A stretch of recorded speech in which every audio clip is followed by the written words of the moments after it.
জামায়াত ইসলামীর সাবেক ভারপ্রাপ্ত সেক্রেটারি জেনারেল জনাব এটিএম আজহারুল ইসলামের আপিল মামলার শুনানি আজকে শেষ হলো। মাননীয় আদালত বাংলাদেশ সুপ্রিম কোর্টের ফুল বেঞ্চ 27শে মে এই মামলার রায় দেওয়ার জন্য দিন নির্ধারণ করেছেন।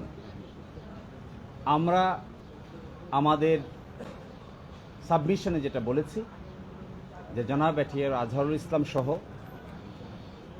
মাওলানা মতিউর রহমান নিজামী, জনাব কামরুজ্জামান, জনাব আলী হাসান মোহাম্মদ মুজাহিদ, জনাব মীর কাশেম আলী, সালাউদ্দিন কাদের চৌধুরী সকলেই সিন্ডিকেটেড ইনজাস্টিসের শিকার হয়েছেন এবং জনাব কাদের মোল্লা সহ সকলেই একটি সংঘবদ্ধ অন্যায় অবিচারের শিকার হয়েছেন। এই সিন্ডিকেট কারা ছিলেন, কিভাবে ছিলেন তা আমরা আদালতে আজকে উপস্থাপন করেছি এবং আমরা একজনের স্বীকারোক্তিমূলক জবানবন্দি যা তার বইয়ে তিনি উল্লেখ করেছেন সেটাও আদালতে উপস্থাপন করেছি। আমরা মনে করি এই রায়ের মাধ্যমে যদি আমাদের আপিলের ডিভিশন খালাস প্রদান করেন তাহলে জুডিশিয়াল কিলিং এর যে নমুনা এই দেশে প্রতিষ্ঠিত হয়েছিল এই কলঙ্ক থেকে আমাদের বিচার বিভাগ আংশিক হলেও মুক্ত হবেন এবং আমরা এক্সপেক্ট করি আমাদের দেশের সর্বোচ্চ আদালত আপিল বিভাগের পূর্ণাঙ্গ বেঞ্চ জনাব এটিএম আজহারুল ইসলাম সাহেবকে বেকসুর খালাস প্রদান করবেন। আমরা এটাও মনে করি যে নজিরবিহীন নির্যাতন এবং নিপীড়নের মধ্য দিয়ে বাংলাদেশ জামায়াত ইসলামী পার করেছে, এই রায়ের মধ্য দিয়ে সকলের মধ্যেই নতুন করে প্রাণ সঞ্চার হবে এবং এইভাবে বিচার বিভাগীয় কলঙ্কের মাধ্যমে কোনো একটা রাজনৈতিক দলকে অন্যায় অত্যাচার এবং নিপীড়নের শিকার করা যায়, বাংলাদেশ জামায়াত ইসলামী এই দেশে তার একটা ক্লাসিক এক্সাম্পল। কিন্তু যারা এই নির্যাতন নিপীড়ন করেছেন, হত্যা করেছেন, ফাঁসি দিয়েছেন, এনফোর্স ডিসঅ্যাপিয়ার করেছেন, আয়নাগর বানিয়েছেন, শেষ পর্যন্ত তাদের শেষ রক্ষা হয় নাই। এখান থেকে সকলের এই শিক্ষা নেওয়ার বিষয় আছে। সকলকে এখান থেকে শিক্ষা নিতে হবে যে নির্যাতনের রাস্তা, নিপীড়নের রাস্তা শেষ পর্যন্ত ভালো ফল বয়ে আনে না। এবং আমরা এটাও আদালতকে বলেছি যে জনাব এটিএম আজহারুল ইসলাম সাহেবকে, তার বয়স ছিল তখন 18 বছর। 18 বছর একজন বয়সের ইন্টারমিডিয়েটের ছাত্রকে তারা কমান্ডার বানিয়ে সাজা দিয়েছেন, যেখানে ট্রাইব্যুনাল তাকে কমান্ডার হিসেবে উল্লেখ করেন নাই, কিন্তু আপিলের ডিভিশন নিজ উদ্যোগে তাকে কমান্ডার হিসেবে আন্ডার সেকশন 4 সাবসেকশন 2-তে সাজা দিয়েছেন। এবং আরো ইন্টারেস্টিং বিষয়, আইনে যে ক্রস এক্সামিনেশন করার সুযোগ ছিল সেই সুযোগটি আমাদের আপিল বিভাগ চিরতর বন্ধ করে দিয়েছিলেন। আমরা কন্ট্রাডিকশন নিতে পারতাম না।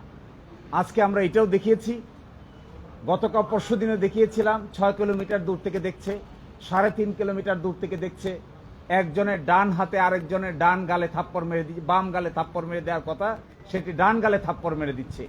এই সমস্ত ইনক্রেডিবল এভিডেন্স, অবিশ্বাস্য এভিডেন্স, অযৌক্তিক সাক্ষ্য প্রমাণের উপর ভিত্তি করে জনাব এটিএম আজহারুল ইসলাম সাহেবকে মৃত্যুদণ্ড প্রদান করেছেন।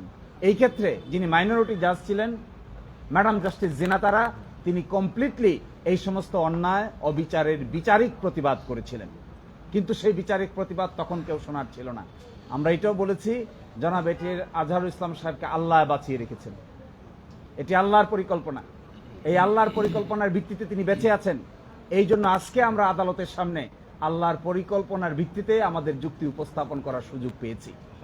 তারা যদি সুযোগ পেত, তারা যদি মনে করত এবং একটু খেয়াল করত, তারা চাইলে এটিএম আজহারুল ইসলাম সাহেবকেও ফাঁসি কাস্টে ঝুলাতে পারত, কিন্তু আল্লাহর পরিকল্পনার উপরে তারা হাত দিতে পারে নাই। এই কারণেই আজকে আদালতের সামনে আমরা আশা করি আগামী 27 তারিখ যে রায় হবে, বাংলাদেশের বিচার বিভাগের ইতিহাসে নতুন ইতিহাস রচিত হবে ইনশাআল্লাহ। আমরা এটাও আশা করি আগামী 27 তারিখে যা রায় হবে এর মধ্য দিয়ে বিচার বিভাগীয় কলঙ্ক কিছুটা হলেও দূর হবে। আমরা এটাও আশা করি যে যে জুলুমতন্ত্র কায়েম করা হয়েছিল এই রায়ের মাধ্যমে জুলুমতন্ত্রের কিছুটা হলেও অবসান হবে এবং আমরা এটা এক্সপেক্ট করি সিন্ডিকেটেড ইনজাস্টিস যারা করেছেন এই সিন্ডিকেটেড ইনজাস্টিসের সঙ্গে যারা জড়িত ছিলেন সময়ের ব্যবধানে একদিন না একদিন তারাও বিচারের সম্মুখীন হবেন ইনশাআল্লাহ। আপনি একটা প্রসঙ্গ তুলেছেন, এসকে সিনহার বইয়ে কোট করেছেন, বলেছেন যে রায়গুলো উনি শেখ হাসিনার সাথে কথা বলতেন এবং সেগুলো রায়ে প্রতিফলিত হতো। কি বলতে চেষ্টা করেছিলেন আপনি? তিনি তার বই দ্য ব্রোকেন ড্রিম চ্যাপ্টার 9 সেখানে তিনি স্বীকার করেছেন যখন ট্রাইব্যুনাল প্রতিষ্ঠা করা হবে তখন ওখানে মতদ্বৈততা হচ্ছিল, তখন তিনি সিক্রেটলি দেন প্রাইম মিনিস্টারের সঙ্গে দেখা করেন, তাকে বোঝান এবং রাজি করেন। একজন আপিল বিভাগের জজ কি করে প্রধানমন্ত্রীর সাথে সিক্রেট মিটিং করে মানুষকে ফাঁসি দেওয়ার পরিকল্পনা করতে পারেন, তিনি তার বইয়ে নিজেই তা স্বীকার করেছেন। জনাব এসকে সিনহা সাবেক প্রধান বিচারপতি, তার আগে তিনি ছিলেন আপিল বিভাগের বিচারপতি। আমরা এটাও দেখিয়েছি, তিনি নিজেই স্বীকার করেছেন যে আমি যখন এই আলোচনা করছি তৎকালীন প্রধানমন্ত্রীর সাথে, তো ইতোমধ্যে স্কাইপ কেলেঙ্কারি পাবলিশ হয়ে গেছে। তখন আমি নিজামুল হক নাসিম সাহেবকে ডেকে জিজ্ঞাসা করলাম, তিনি শুধু চান আপিল বিভাগে চলে আসার জন্য। আমি বলি একটা রায় দিয়ে আসো, তাড়াতাড়ি শেষ করো, কিন্তু যখনই তার দেখা হয় তখনই তিনি আমাদেরকে বলেন যেন প্রধান বিচারপতি স্ট্যাটাসে তাকে উপরে তুলে নিয়ে আসা হয়। এ সব বলে দিয়েছেন। এই জন্য আমি আজকে দেখিয়েছি করতে পারেন, অনেক কিছুই করতে পারেন, কিন্তু শেষ পর্যন্ত তার সবই